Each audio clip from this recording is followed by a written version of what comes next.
All right, so yesterday, which was the day after Labor Day here in the United States, I was planning on shooting videos at the laundromat and doing an update there, but I've had kind of an odd situation where every single time I've gone to the laundromat, it's full of customers, and I'm not going to shoot a video at the laundromat when it's full of customers. There's been like maybe a 2 or 3 minutes here and there when nobody was there, but it's just been busy. We've definitely had our greatest weekend.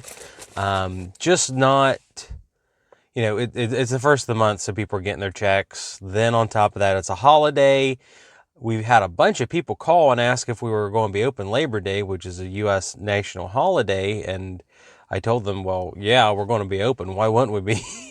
It's not like I have people that work there. It's just everything's automated.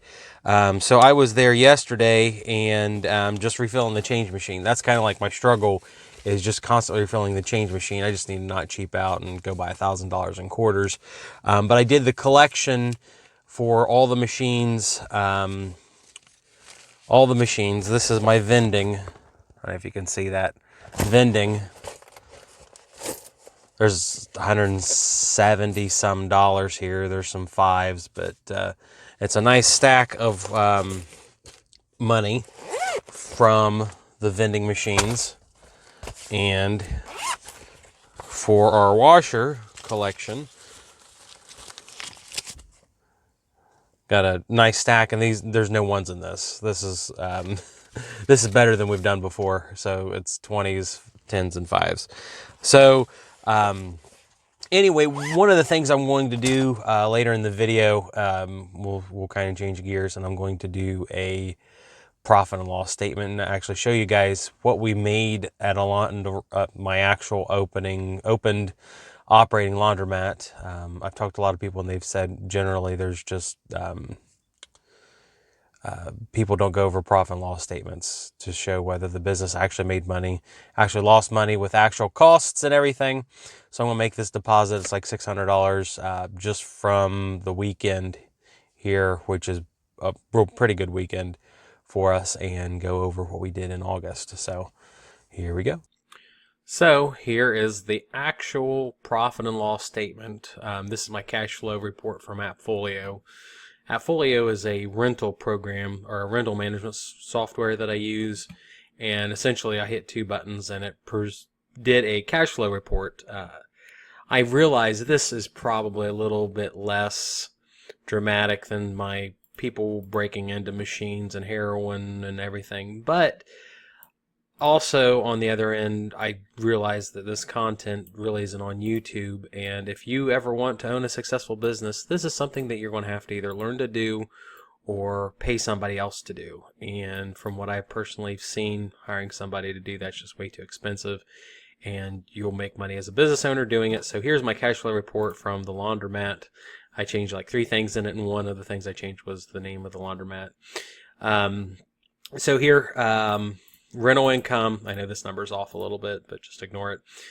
Concession income was $202.55. One of the things that I screwed up last month was sometimes when I made deposits, I did not differentiate the vending income from concession income.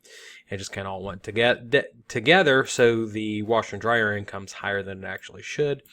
So we had total operating income last month of $3,820. I spent $63 on concession expenses, which means like food and drinks and stuff.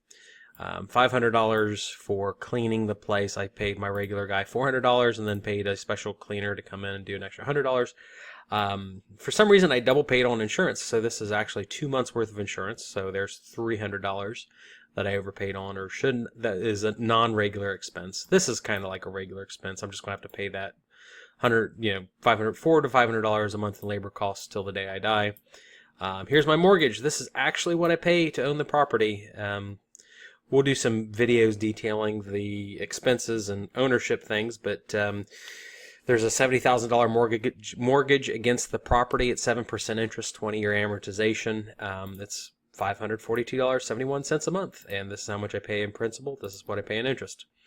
Repairs, flooring, other repairs. This was for people to come in and do maintenance on the machines. $250. That's just that's a variable expense. That's not what I'm always going to have to pay.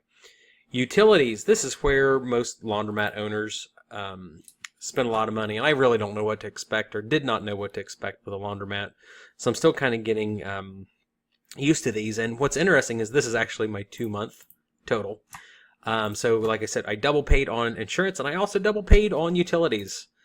So we're actually paid a month ahead on that. So this number is actually double what it should be. So there's $1,000 between the insurance bill up here and the extra utilities I paid. So I've paid over $1,000. My total operating expenses is $3,386.44. And my net operating income, I made $433.97 in August. So did the laundromat make money? Yes, it did. Did it make a lot of money? No, it did not. And what's significant about that is I also spent $1,000 more than I should have. So it should be closer to $1,400-1,500. The magic number that I'm trying to hit with the laundromat is reliably $2,000 a month net income off of it, because at that point I can afford to call in a special laundry equipment company and have them completely gut the laundromat portion and redo it, all brand new machines with SMS and apps, everything like that. So I need to go up and increase this total operating income number by about another $2,000. Now, just Friday, Saturday, Sunday, and Monday, really it's Saturday, Sunday, Monday, I made $600 on the laundromat. So there's the it's kind of less dramatic video for the laundromat for this week. Thank you to the people that watch. I get messages pretty often on Discord and Reddit and stuff like that, and I've had quite a few people ask for more detailed financial type stuff. I know the accounting and whatnot's not too popular on YouTube, so I'm sure it's a little boring. If you guys are wanting something a little more interesting, we did have a local heroin addict break into the quarter machine, which, by the way, last month made $220. I've had questions on that too, but we had a heroin junkie break into it. My awesome 4K camera system caught them red-handed. I threw the picture on Facebook, and oh my gosh, it was great. He got tagged. Yeah, like we had probably 6 or 7 people tag his Facebook, showing him breaking into one of the quarter machine. He found a way to hit it and have it pay out quarters. So he got in trouble and he got embarrassed, and we got all of our money back, which was kind of cool. So if you have a security system, get something that with PoE and do a 4K type system, because I had so many compliments on how good the quality was. Once again, I'm not going to go into detail other than we've got a 4K DVR type system there. That's one thing I won't really talk about on YouTube, but it was pretty neat. So thanks for watching.